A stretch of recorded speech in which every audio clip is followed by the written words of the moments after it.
안녕하세요. 오늘 저희가 함께 깊이 들여다볼 자료는 강병호 목사님의 로마서 강해 설교입니다. 네, 안녕하세요. 특히 기독교 신앙의 거의 심장이라고 할 수 있는 로마서 1장 16절과 17절, 이 단 두 구절에 담긴 엄청난 의미를 한번 파헤쳐 보려고 합니다. 사실 이 두 구절은요, 마틴 루터라는 한 사람의 인생을 그냥 통째로 뒤흔들었고요. 네. 결국 전 유럽을 바꾼 종교개혁의 그 도화선이 되었죠. 오늘 청취자분들에게도 이 구절들이 어떤 의미로 다가올지 무척 기대가 됩니다. 맞습니다. 시작하기 전에 제가 이런 질문을 한번 던져보고 싶어요. 혹시 신앙생활 하시면서 영적 번아웃 같은 거요? 번아웃. 혹은 성과주의에 빠진 것 같은 느낌 받아보신 적 없으신가요? 내가 이만큼은 해야 하는데, 더 좋은 신자가 되어야 하는데 하는 그런 압박감이요. 있죠. 누구나 있죠. 오늘 자료가 바로 그 문제의 근원을 파고들면서 어쩌면 우리가 완전히 잘못된 전제 위에서 신앙의 경주를 하고 있었을지도 모른다. 이런 충격적인 진실을 마주하게 합니다. 그 잘못된 전제를 바로잡기 위해서요, 이 설교는 다소 좀 불편할 수 있는 지점에서 이야기를 시작해요. 불편한 지점이요? 네. 바로 구원이 필요한 우리의 기본 설정값. 그러니까 우리의 본래 상태가 어땠는지를 아주 정직하게 들여다보는 거죠. 알겠습니다. 그럼 시작해 볼까요? 우리가 받은 구원의 은혜가 얼마나 놀라운 것인지 제대로 알려면 먼저 우리의 민낯부터 확인해 봐야겠네요. 네, 자료의 출발점은 바로 이겁니다. 성경은 인간이 본래 하나님의 형상대로 정말 완벽하게 만들어졌다고 말하죠. 네네. 하지만 아담의 불순종 사건 이후로 마치 시스템 전체에 치명적인 바이러스가 감염된 것 같은 그런 상태가 되었다고 진단합니다. 로마서 5장 12절이 이걸 아주 정확하게 표현하는데요. 한 사람으로 말미암아 죄가 세상에 들어오고 죄로 말미암아 사망이 들어왔다고요. 치명적인 바이러스라는 비유가 정말 확 와닿네요. 자료에서도 이 상태를 정말 적나라하게 묘사하고 있더라고요. 네, 그렇죠. 단순히 실수를 좀 하는 수준이 아니라 죄를 밥 먹듯이 짓는 존재, 죄가 죄인지도 모르고 사는 존재였다고요. 맞아요. 심지어는 죄악된 삶을 서로 격려하고 칭찬하며 살던 어둡고 답답한 존재였다는 표현까지 나오더라고요. 그렇죠. 이게 그냥 단순히 도덕적인 잣대를 말하는 게 아니에요.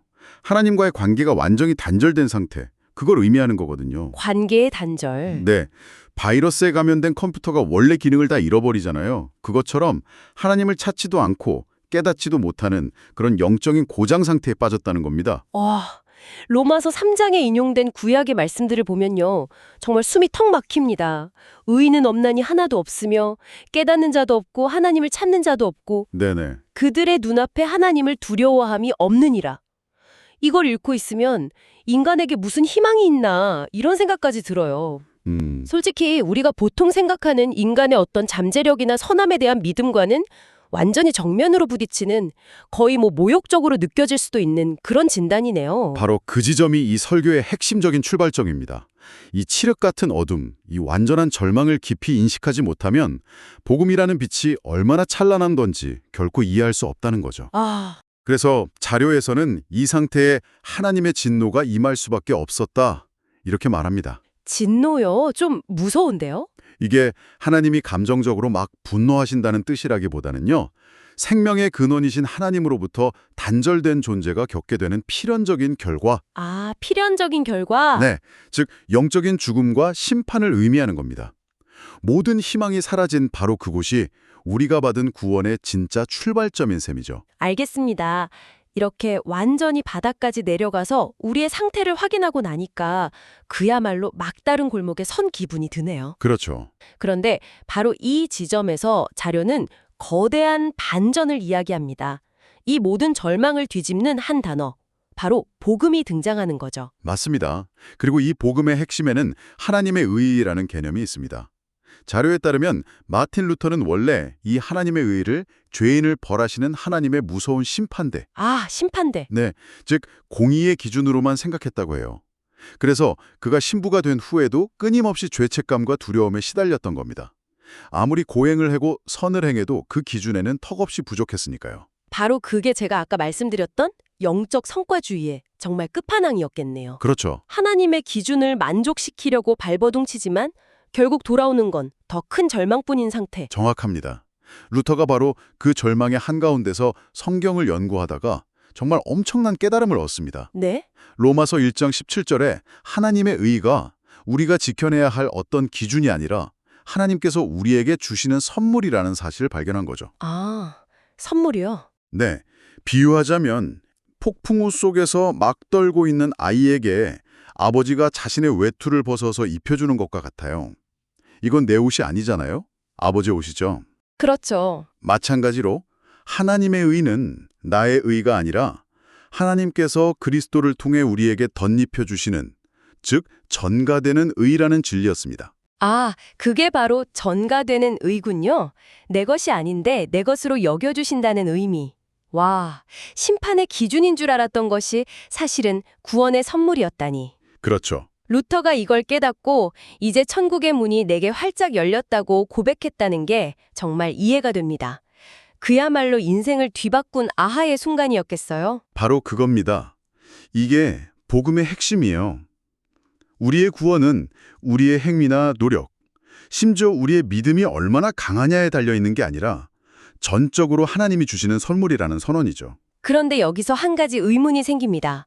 우리는 보통 믿으면 구원받는다고 말하잖아요. 네, 그렇죠. 이 말이 자칫하면 내가 믿었기 때문에 구원받았다는 식으로, 즉 믿음이라는 나의 행위가 구원의 조건이나 원인이 되는 것처럼 오해될 수 있을 것 같아요. 자료에서도 이 점을 경고하고 있죠. 아주 중요한 지적입니다. 만약 내 믿음이 구원의 근거가 된다면 그건 또 다른 형태의 행위 구원이 될 수 있어요. 아, 내 믿음이 강할 때는 구원이 확실한 것 같다가 믿음이 좀 약해지면 구원이 흔들리는 것 같은 감정의 롤러코스터를 타게 되죠. 네, 맞아요. 자료는 여기서 명확하게 선을 긋습니다. 구원의 주체는 나의 믿음이 아니라 하나님이시라고요. 그렇다면 믿음의 역할은 정확히 뭔가요? 자료에서는 믿음을 하나님의 선물을 받는 손이나 은혜가 흘러들어오는 통로에 비유합니다. 손이 선물을 만들어내는 건 아니잖아요. 그저 받을 뿐이죠. 네, 그저 받을 뿐이죠. 마찬가지로 우리의 믿음은 구원을 이루어내는 능력이 아니라 하나님께서 주시는 그 의의 옷을 감사함으로 받아 입는 행위인 겁니다. 자료에 나오는 감옥 죄수 비유를 조금 더 확장해 볼까요? 왕이 사면장을 보냈는데 죄수가 에이, 이건 가짜일 거야 하면서 믿지 않고 감옥 문을 열고 나가지 않아요. 네. 그러면 그 사람에게 사면은 아무 의미가 없겠죠. 믿음은 바로 그 사면장을 진짜로 받아들이고 감옥문 밖으로 걸어나가는 결단과 같습니다. 아, 사면의 효력은 사면장 그 자체에 있는 거지 죄수가 얼마나 굳게 믿느냐에 있는 게 아닌 것처럼요. 와, 명확해지네요. 구원의 근거는 이렇게 변덕스러운 제 믿음이나 감정이 아니라 변함없는 하나님의 선물, 즉 그리스도의 의에 있다는 거군요. 바로 그겁니다. 이 사실을 제대로 이해한다면 우리의 신앙생활이 정말 완전히 달라질 것 같습니다. 이게 바로 바울이 내가 복음을 부끄러워하지 않는다고 그렇게 담대하게 외칠 수 있었던 이유겠군요. 그렇습니다. 내 신앙의 기반이 흔들리는 나 자신이 아니라 반석처럼 견고한 하나님께 있다는 확신이 생기기 때문이죠. 네. 자료는 이 지점에서 아주 강력한 위로의 메시지를 전합니다. 우리가 넘어지고 죄를 짓고 실수를 해도 하나님의 자녀라는 우리의 신분 자체는 변하지 않는다고요. 아, 왜냐하면 그 신분은 나의 공로로 얻은 게 아니라 하나님의 선물로 받은 것이기 때문입니다. 그 말은 정말 많은 분들에게 큰 해방감을 줄 것 같아요. 매일의 실패와 연약함 때문에 나는 구원받을 자격이 없어라고 자책하는 분들한테는 특히요. 그렇죠. 오늘의 실수 때문에 구원의 확신까지 의심하면서 죄책감에 갇혀 있을 필요가 없다는 거잖아요. 맞습니다. 이것이 바로 로마서 8장에 말하는 죄와 사망의 법에서 해방되었다는 선언의 실제적인 의미입니다. 더 이상 죄책감의 노예로 살지 않아도 된다는 거죠. 그런데 여기서 저는 좀 딴지를 걸어보고 싶어져요. 네, 얼마든지요. 청취자분들 중에서도 분명히 이렇게 생각하는 분이 계실 겁니다. 알겠습니다. 구원은 전적인 선물이고 내 신분은 절대 변하지 않는다. 그렇다면 이제부터는 그냥 내 마음대로 살아도 되는 거 아닌가요? 어차피 구원은 취소되지 않을 테니까요. 이건 마치 모든 걸 용서해주는 만능 면죄부처럼 들리기도 하거든요. 강병우 목사님의 설교는 이 위험한 질문에 대해 어떻게 답하나요? 그건 신학적으로나 실천적으로나 가장 중요한 질문입니다. 그리고 자료는 이 질문에 답하기 위해서 칭의와 성화라는 두 가지 중요한 개념을 제시합니다. 칭의와 성화요? 좀 어렵네요. 네, 조금 신학적인 용어지만 비유를 들어보면 쉬워요. 칭의, justification은 법정에서 판사가 땅, 무죄 라고 선언해 주는 것과 같아요. 아, 무죄 선언. 네, 이건 단 한 번에 일어나는 법적인 신분의 변화죠. 하나님께서 그리스도의 의의를 보시고 우리를 너는 의롭다고 선언해 주시는 겁니다. 이것이 우리가 지금까지 말한 선물로 받는 구원이에요. 법적인 신분이 완전히 바뀌는 거군요. 죄수에서 자유인으로. 그렇죠. 그런데 성화, sanctification은 그 다음 이야기입니다. 네. 평생 죄수로 살던 사람이 하루아침에 자유인이 되었다고 해서 그 즉시 자유인처럼 생각하고 말하고 행동할 수 있을까요? 아니겠죠. 아니죠. 죄수 시절의 낡은 습관과 사고방식을 버리고 자유인에 걸맞은 새로운 삶의 방식을 배워나가는 평생의 과정이 필요합니다. 이것이 바로 성화입니다. 거룩하게 되어가는 과정이죠. 아, 그래서 자료는 이 둘, 즉 칭의와 성화는 결코 분리될 수 없다고 강조합니다. 그러니까 진짜로 무죄 선언을 받은 사람은 그 기쁨과 감사함 때문에 자연스럽게 자유인답게 살려고 노력하게 된다는 말씀이시군요. 맞습니다. 만약 어떤 사람이 난 자유인이니까 다시 감옥에서 살던 대로 막 살 거야 라고 말한다면 그 사람은 애초에 무죄 선언의 가치를 전혀 깨닫지 못한 거겠죠? 정확합니다. 삶의 변화를 위한 노력이 전혀 없다면 그건 구원의 은혜를 값싸게 만드는 것일 뿐만 아니라 처음부터 그 은혜를 제대로 경험했는지 스스로에게 질문해 봐야 한다는 겁니다. 그렇군요. 구원의 은혜는 방종의 면허증이 아니라 새로운 삶을 살아갈 힘과 동기를 부여하는 능력입니다. 오늘 우리는 정말 거대한 여정을 함께 했네요. 인간의 완전한 절망이라는 그 밑바닥에서 시작해서 나의 노력이 아닌 오직 하나님의 선물인 의의를 덧입어서 새로운 신분을 얻게 되기까지의 과정을 따라가 보았습니다. 네. 이 모든 것을 정리하면서 자료에서 제시하는 5가지 삶의 다짐을 우리의 마음에 새겨보면 좋겠습니다. 이게 목록처럼 들리기보다는 새로운 삶의 방향을 잡아주는 나침반이라고 생각하시면 좋을 것 같아요. 네, 나침반. 좋네요. 첫째는 구원의 확신을 굳게 붙들되 이것이 결코 나의 공로나 자격 때문이 아니라는 사실을 매일 기억하는 겁니다. 둘째는 이 놀라운 구원의 시작과 끝이 모두 하나님의 주권적인 은혜임을 인정하고 모든 영광을 하나님께 돌리는 삶의 태도를 갖는 거죠.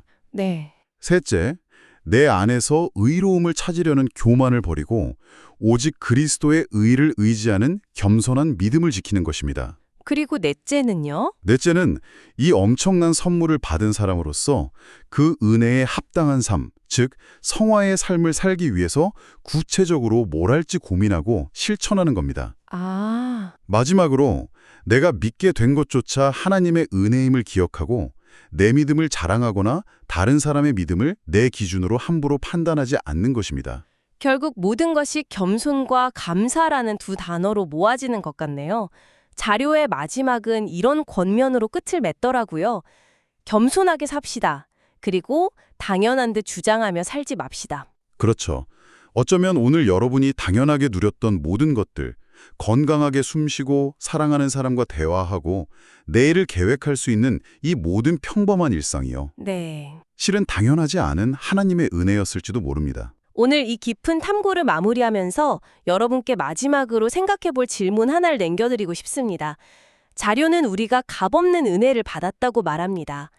이 은혜가 당신의 정체성의 기초가 된다면 당신의 삶에서 실패를 바라보는 관점은 어떻게 달라져야 할까요?